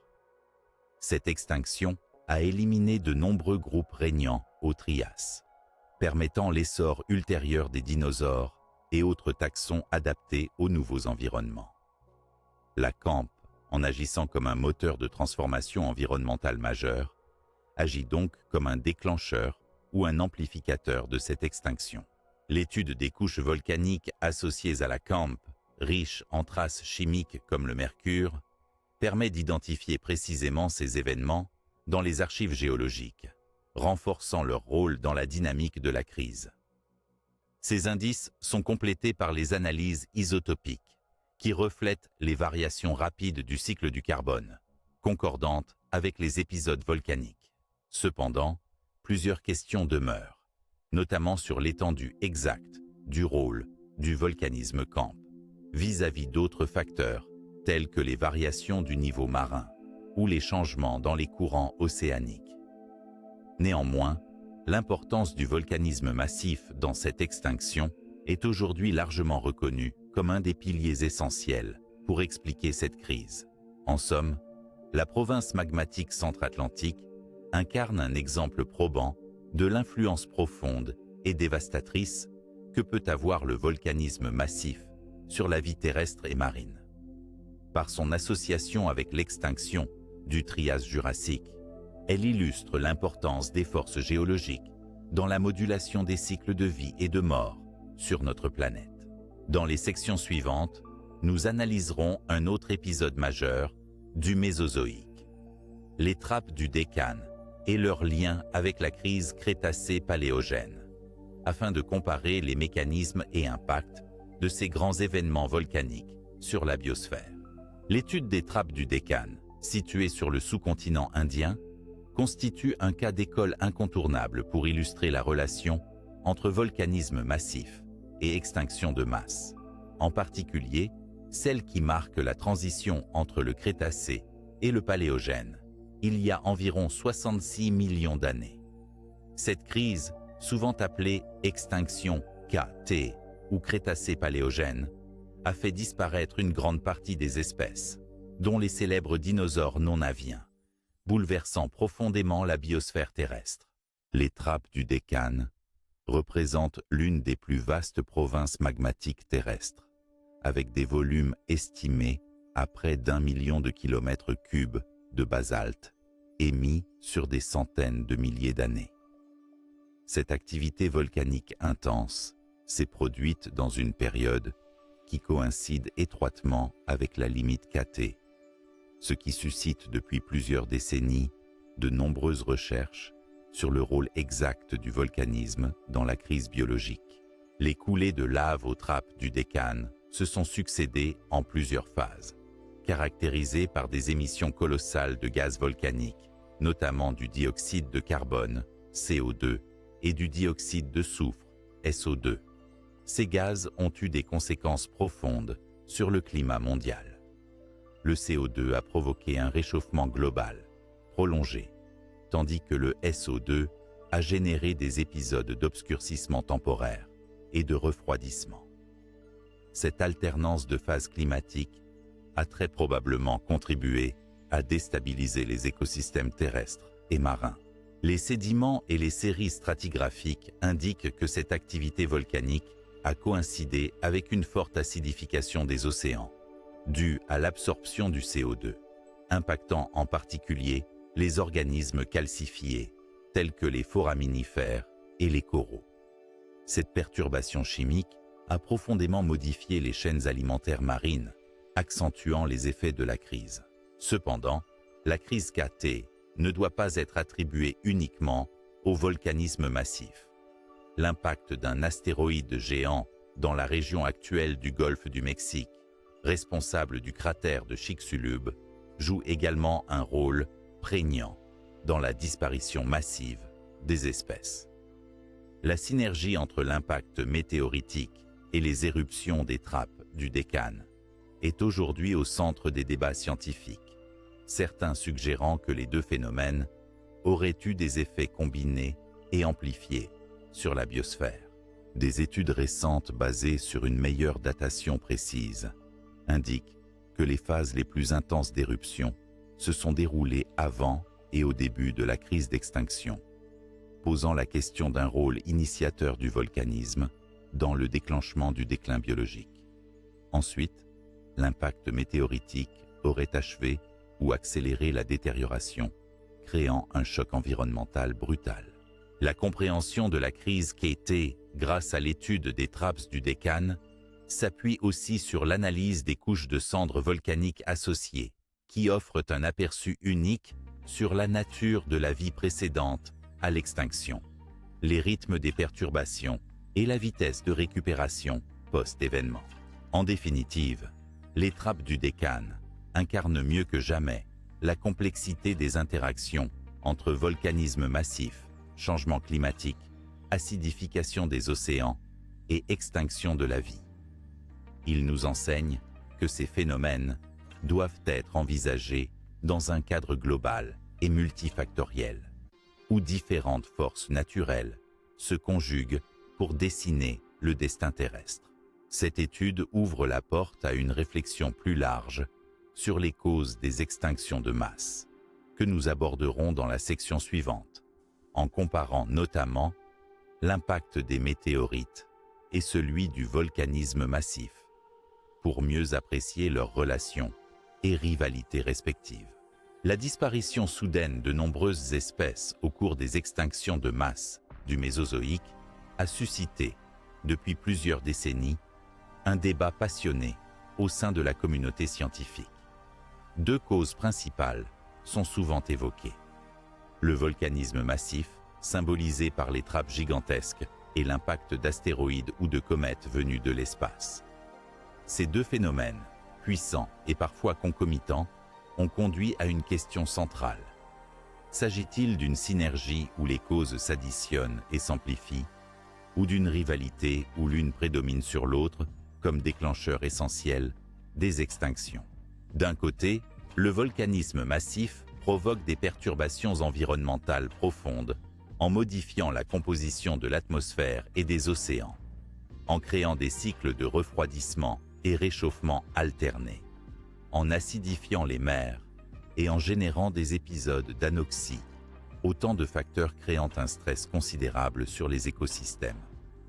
Par exemple, les trappes du Deccan au Crétacé paléogène ont engendré des émissions colossales de gaz à effet de serre, polluant atmosphère et océans et perturbant les cycles biologiques sur plusieurs centaines de milliers d'années. De l'autre, l'impact d'une météorite, comme celle qui a formé le cratère de Chicxulub, a déclenché une série d'événements brutaux, tsunamis gigantesques, incendies massifs, explosions atmosphériques projetant dans la stratosphère une épaisse couche de poussière, bloquant la lumière solaire. Ces événements ont causé un obscurcissement global, quasi instantané, interrompant la photosynthèse sur une très courte échelle temporelle, et ont induit une chaîne de catastrophes écologiques rapides.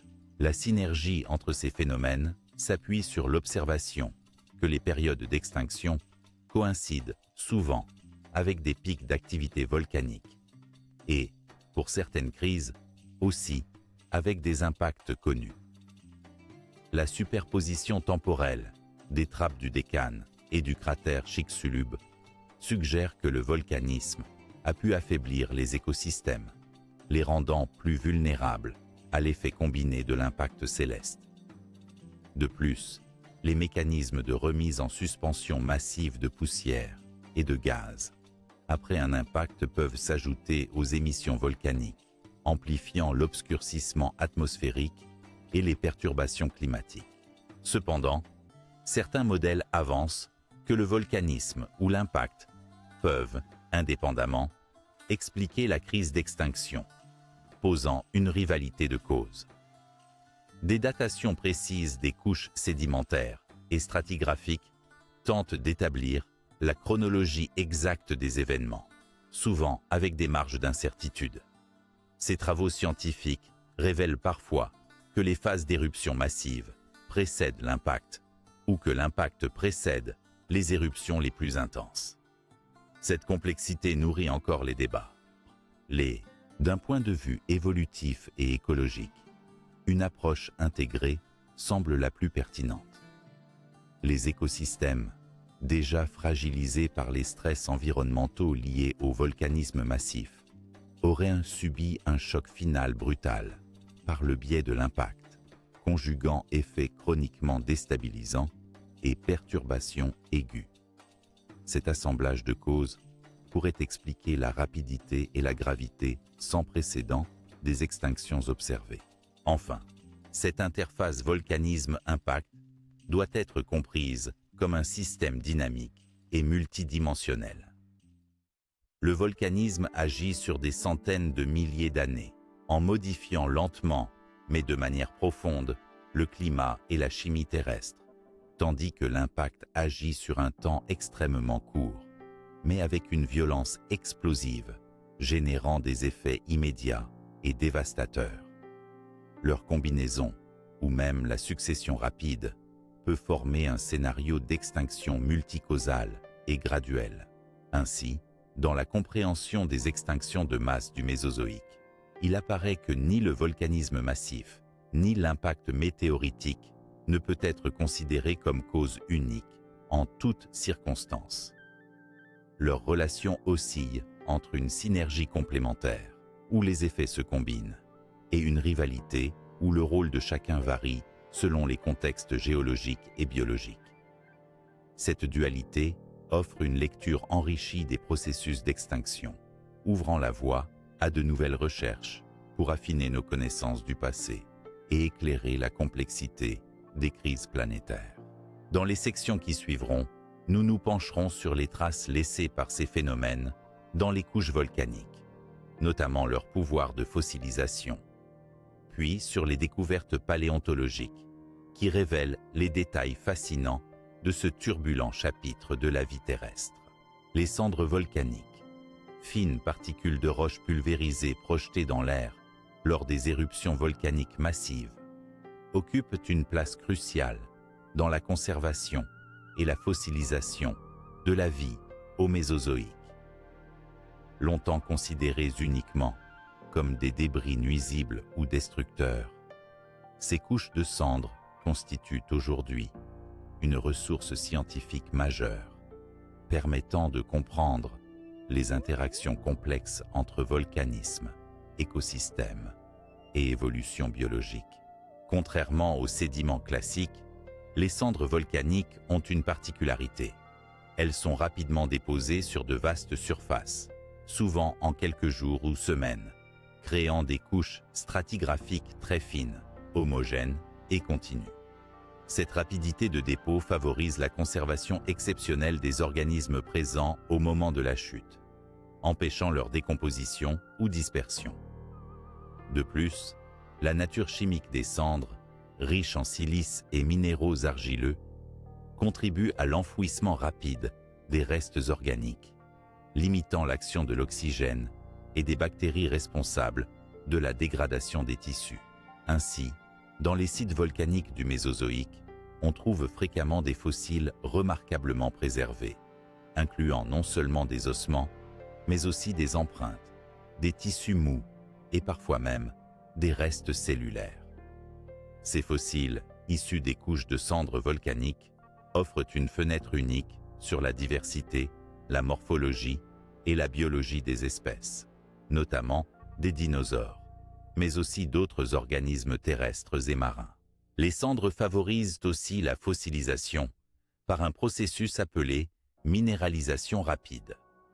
Les sols volcaniques riches en éléments chimiques peuvent accélérer la cristallisation des minéraux autour des tissus organiques, transformant rapidement ces derniers en roches fossiles.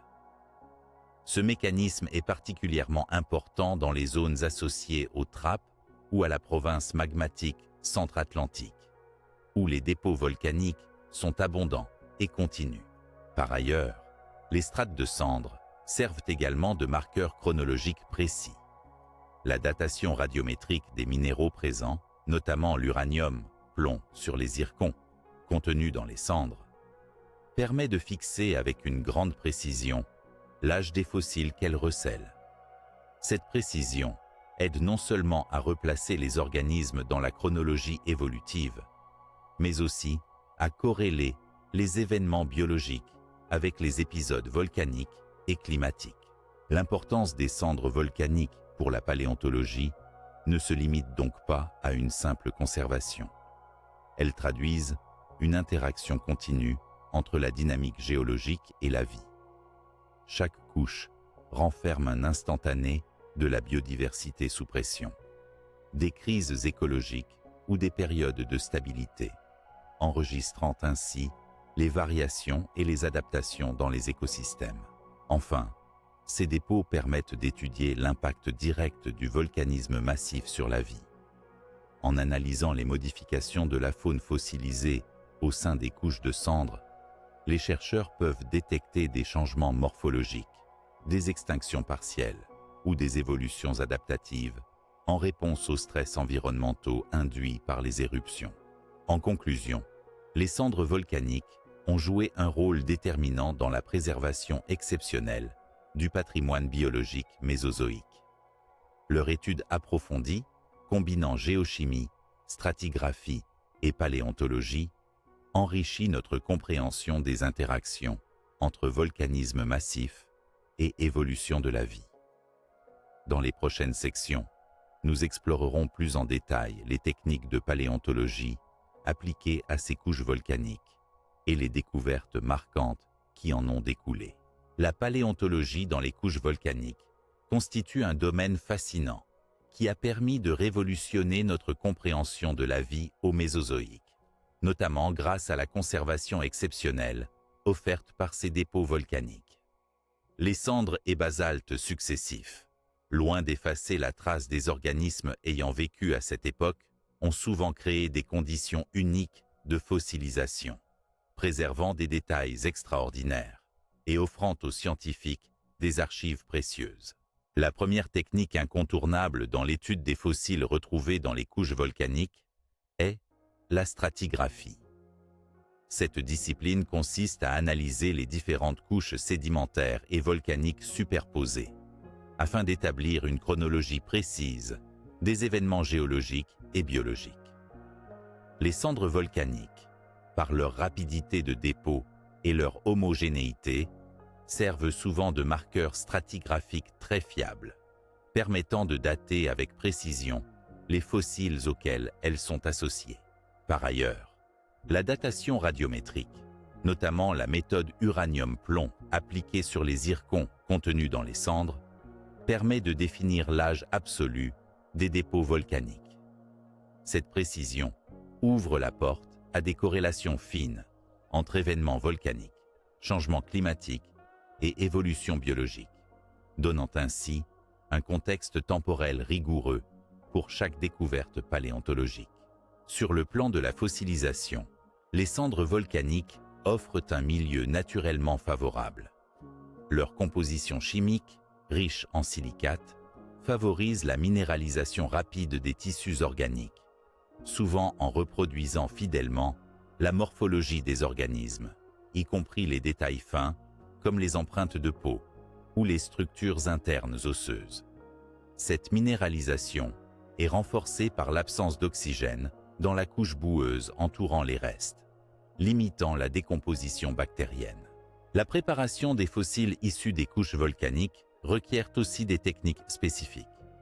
La dureté des roches basaltiques oblige souvent à utiliser des méthodes mécaniques de préparation très précises, parfois assistées par laser, afin de libérer les fossiles sans les endommager. Les analyses à haute résolution, telles que la tomographie par rayon X micro-CT, permettent d'étudier en 3 dimensions la structure interne des fossiles, révélant des informations jusque-là inaccessibles. Parmi les découvertes marquantes issues des couches volcaniques du Mésozoïque, on compte la conservation exceptionnelle de nombreux fossiles de dinosaures, avec leurs squelettes parfois complets, des empreintes détaillées et même des œufs fossilisés. Ces trouvailles ont permis d'approfondir la connaissance de la biologie, du comportement et de la reproduction des dinosaures, ainsi que d'autres groupes contemporains comme les premiers mammifères ou reptiles. Des sites comme le bassin du Tendaguru en Tanzanie ou certaines régions de l'Inde autour des trappes du Deccan ont livré une abondance d'échantillons issus de ces couches volcaniques, devenues des références mondiales en paléontologie.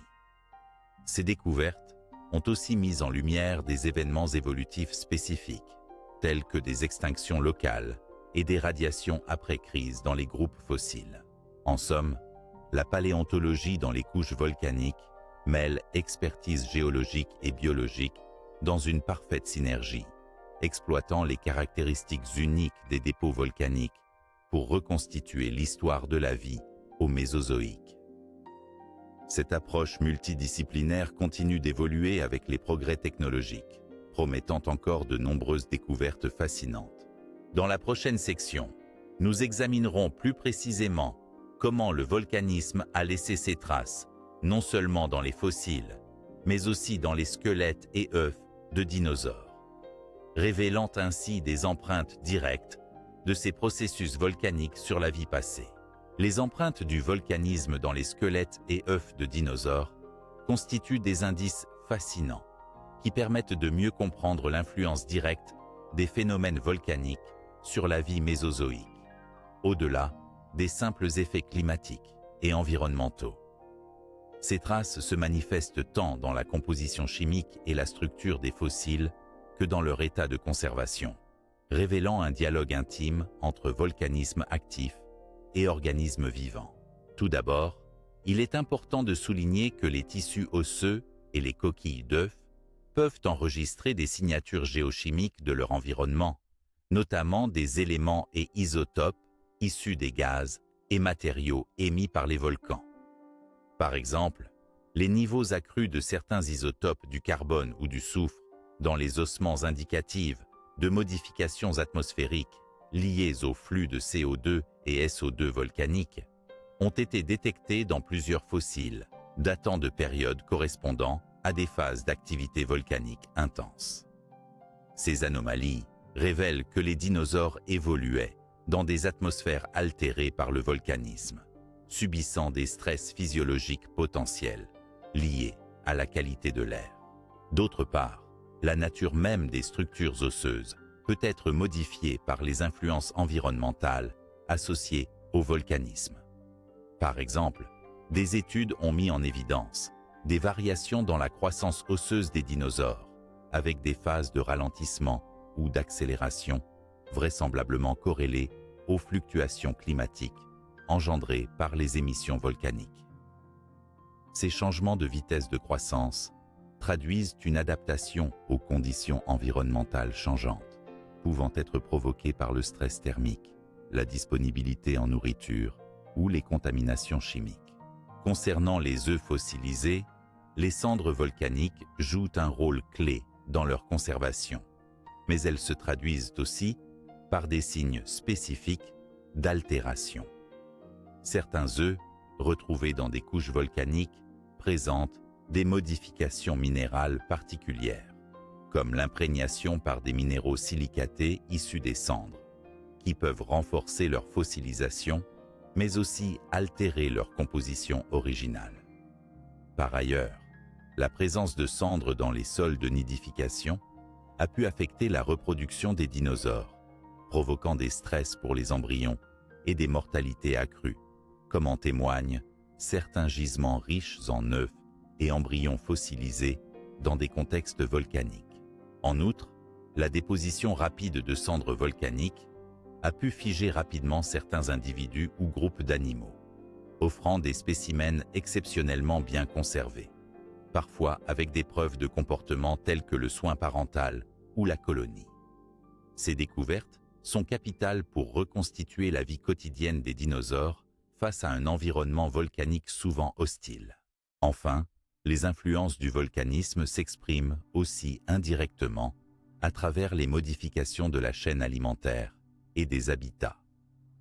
La transformation des paysages sous l'effet des coulées de lave, la dégradation temporaire des végétations ou l'acidification des eaux ont obligé les dinosaures à s'adapter, migrer ou disparaître, laissant des traces dans la diversité et la morphologie des fossiles retrouvés. Ainsi, les empreintes du volcanisme dans les squelettes et œufs de dinosaures constituent une fenêtre essentielle sur l'interaction dynamique entre forces géologiques puissantes et vie en mutation. Ces indices paléontologiques, couplés aux données géochimiques et stratigraphiques, enrichissent notre compréhension des défis auxquels les dinosaures ont été confrontés dans un monde sous pression volcanique constante. Cette complexité ouvre la voie à l'étude des conséquences évolutives à long terme, en particulier la radiation, la récupération et la diversification des espèces après les crises, thématiques que nous aborderons dans la section suivante. Les extinctions de masse causées ou fortement influencées par le volcanisme massif ont bouleversé non seulement les écosystèmes du Mésozoïque, mais aussi profondément modifié le cours de l'évolution biologique sur le long terme. La disparition brutale d'une grande partie des espèces ouvre en effet la voie à des phénomènes de radiation évolutive, de récupération écologique et de diversification qui redéfinissent la biodiversité terrestre et marine. Comprendre ces conséquences évolutives à long terme est essentiel pour saisir comment la vie s'est adaptée et renouvelée après les crises volcaniques majeures. Après une extinction massive, les niches écologiques libérées, jusqu'alors occupées par des espèces disparues, deviennent disponibles. Cette ouverture écologique crée un terreau propice à l'apparition et à la prolifération rapide de nouveaux groupes d'organismes, dans un processus que l'on appelle radiation évolutive. Au Mésozoïque, par exemple, la radiation des dinosaures après l'extinction du Trias jurassique, liée à la province magmatique centre-atlantique, CAMP, témoigne de cette dynamique. Grâce à leur capacité adaptative, les dinosaures vont alors conquérir une diversité d'habitats jusque-là inoccupés, donnant naissance à une variété impressionnante d'espèces, aux formes et comportements très variés. De même, après la crise Crétacé-Paléogène, associée aux trappes du Deccan et à l'impact du cratère de Chicxulub, les mammifères et les oiseaux, jusque-là peu nombreux et marginaux, ont profité de la disparition des dinosaures non aviens pour se diversifier et coloniser de nombreuses niches. La diversification post-crise s'accompagne également d'innovations morphologiques et comportementales, résultant de pressions sélectives nouvelles et d'opportunités écologiques. Par ailleurs, la récupération écologique ne se limite pas à la simple prolifération d'espèces. Elle intègre un processus complexe de réorganisation des communautés, reconstruction des réseaux trophiques et renouveau des interactions écologiques. Cette phase peut s'étaler sur plusieurs millions d'années, dépendant de la sévérité de la crise, des conditions environnementales, post-événement et de la diversité du réservoir génétique résiduel. Les modèles paléoécologiques montrent que la résilience des écosystèmes peut être favorisée par la plasticité écologique et la capacité d'adaptation des espèces survivantes. Sur le plan moléculaire, ces périodes post-crise sont aussi marquées par une accélération possible des taux d'évolution génétique, parfois liés à des stress environnementaux intenses, engendrant des mutations génétiques favorables à la diversification. Ce phénomène est une clé pour comprendre comment la vie a su rebondir après des extinctions majeures, en créant de nouvelles lignées adaptées aux conditions changeantes. Enfin, ces cycles d'extinction et de radiation sont désormais considérés comme des moteurs fondamentaux de la dynamique évolutive globale, contribuant à la complexification progressive de la vie sur Terre. Le volcanisme massif, par ses effets destructeurs, mais aussi par le remodelage des environnements, a donc été un acteur indirect, mais puissant, de cette évolution à long terme. Ainsi, la récupération et la diversification post-crise ne traduisent pas seulement une renaissance de la vie, mais aussi une réinvention continue des écosystèmes et des formes vivantes. Notre connaissance de ces cycles, enrichie par les archives géologiques et paléontologiques, permet de mieux comprendre non seulement le passé du Mésozoïque, mais aussi les principes généraux qui gouvernent l'évolution de la vie face aux changements extrêmes. Dans la dernière partie de cette série, nous nous intéresserons aux legs durables du volcanisme du Mésozoïque dans la construction d'une planète habitable, analysant comment ces forces parfois dévastatrices ont aussi façonné l'environnement propice à la vie telle que nous la connaissons aujourd'hui. À la fin de notre exploration du volcanisme du Mésozoïque, il est essentiel de réfléchir aux legs que ces dynamiques géologiques ont offerts à notre planète, en particulier en ce qui concerne la construction progressive d'un environnement propice à la vie telle que nous la connaissons aujourd'hui. Le volcanisme massif, source de bouleversements et de crises, s'est en même temps révélé un moteur puissant de transformation et de renouveau à l'échelle globale. Le Mésozoïque a été, sans conteste, une époque de tensions intenses sur la Terre, avec des forces volcaniques qui ont agi comme les architectes de la surface terrestre, sculptant relief, façonnant océans et modifiant l'atmosphère. Ces mêmes processus, en dépit de leurs effets destructeurs ponctuels, ont contribué à créer des conditions particulières en termes de composition atmosphérique, de cycles géochimiques et de zones géomorphologiques, qui allaient favoriser la diversification et la complexification de la vie.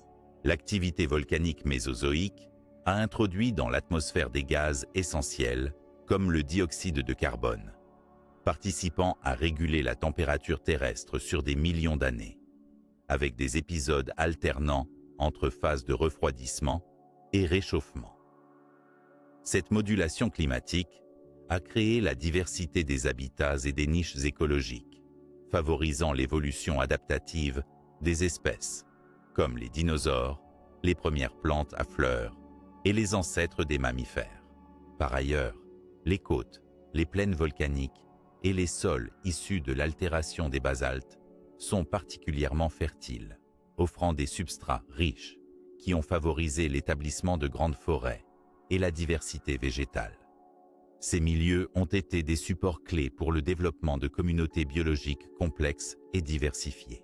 Le volcanisme massif a également contribué au cycle des éléments indispensables à la vie, en recyclant les minéraux et en enrichissant l'environnement en nutriments, essentiels pour les organismes vivants.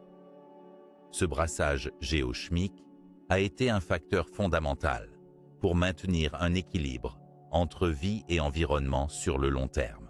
Enfin, la fossilisation exceptionnelle, permise par les couches volcaniques, nous laisse un héritage inestimable. Un témoignage clair des interactions entre volcanisme et vie, dévoilant les mécanismes d'adaptation, de crise et de renaissance qui fondent l'histoire naturelle de notre planète.